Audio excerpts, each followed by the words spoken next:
Hang on, Sega. Sega, hang on. This is Sega Masters.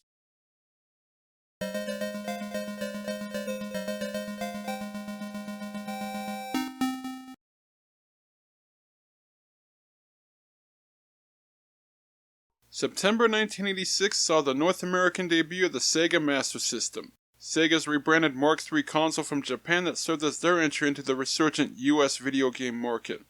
With Nintendo having already established itself in North America by this time, Sega faced an uphill battle right from the beginning of their efforts to grab a piece of the pie, but were determined to give it the college try nonetheless.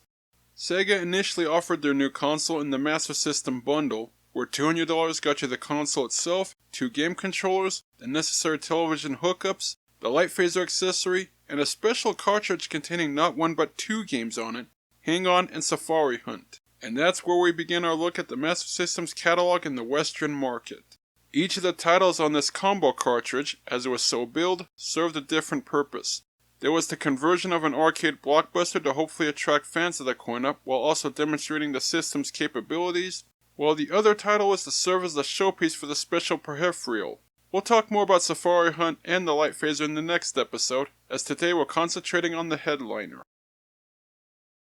Prior to their entry in the US home console market, Sega already made its name in the arcades with a string of coin-op hits, so it's no surprise they leaned heavily on home conversions of their arcade stable to sell their console in the early going, and there was none bigger at the time than their 1985 smash hit Hang On.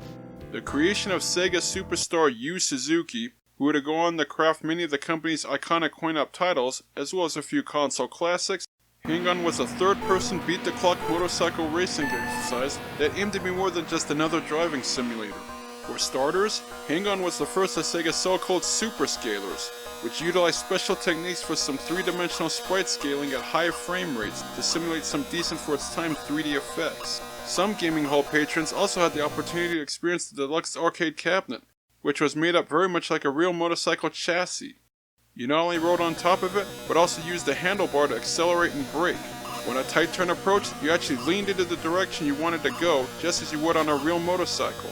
Add in a rocking soundtrack to go along with the action, and it's easy to see how Hang On was a major success for Sega in the gaming halls.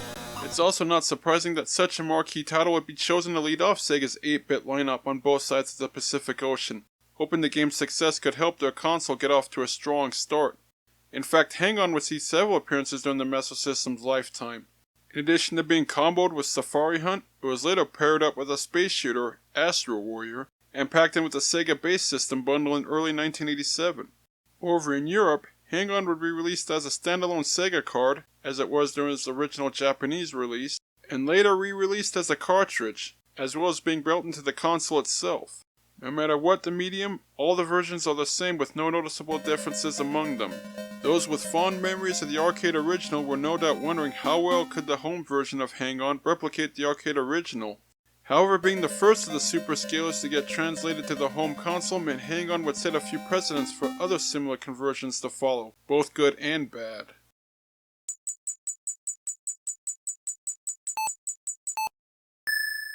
Just like the arcade version, you're guiding your motorbike down a stretch of highway consisting of 5 different types of scenery, looking to reach the finish line before the timer runs out while racking up the points along the way.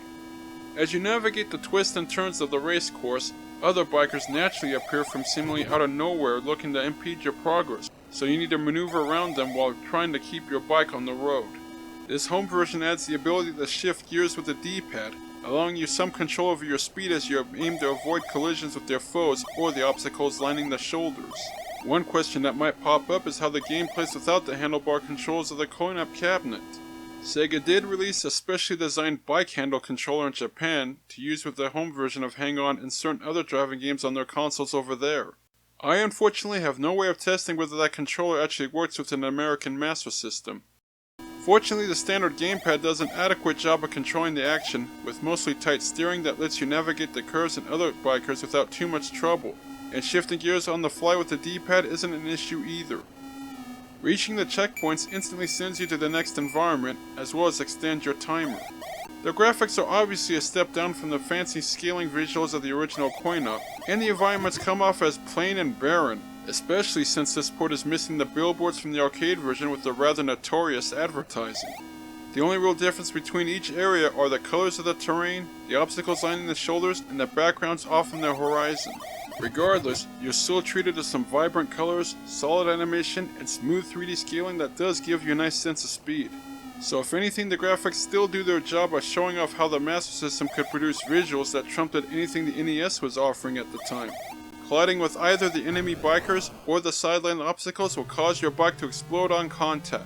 And in true video game logic, you instantly reappear on the road, unharmed and ready to resume the race, though you do lose a few precious seconds trying to get back up to speed. Sadly, it isn't long before you realize the truth about Hang On. Take away the hydraulic cabinet and spruced up presentation that made the arcade original so special in the first place, and you're left with just another basic racing game that doesn't offer anything new or different from other similar driving simulators of its time.